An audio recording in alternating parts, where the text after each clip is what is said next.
Okay, so earlier we talked about having the right kind of data to meet your business objective, and the importance of having the right amount of data to make sure your analysis is as accurate as possible. You might remember that for data analysts, a population is all possible data values in a certain data set. If you're able to use 100% of a population in your analysis, that's great. But sometimes collecting information about an entire population just isn't possible. It's too time-consuming or expensive. For example, let's say a global organization wants to know more about pet owners who have cats. You're tasked with finding out which kinds of toys cat owners in Canada prefer.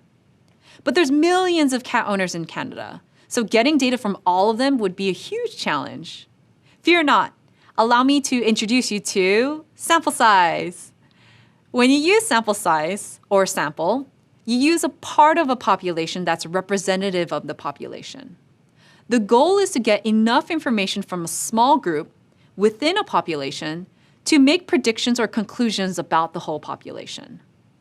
The sample size helps ensure the degree to which you can be confident that your conclusions accurately represent the population.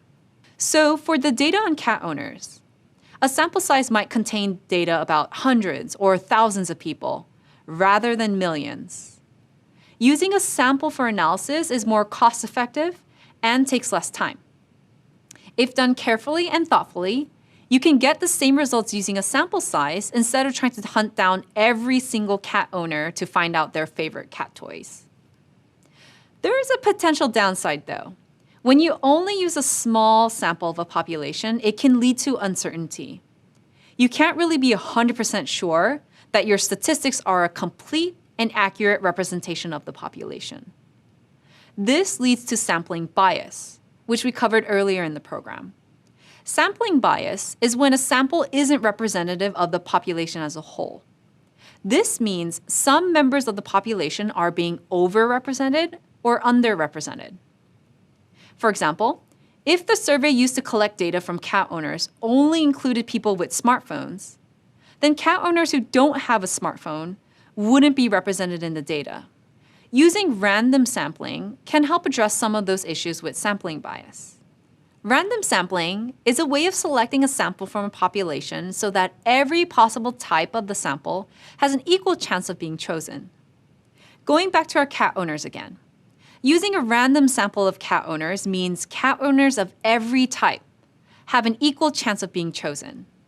So cat owners who live in apartments in Ontario would have the same chance of being represented as those who live in houses in Alberta.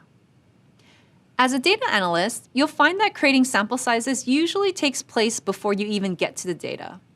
But it's still good for you to know that the data you're going to analyze is representative of the population and works with your objective. It's also good to know what's coming up in your data journey. In the next video, you'll have the option to become even more comfortable with sample sizes. See you there!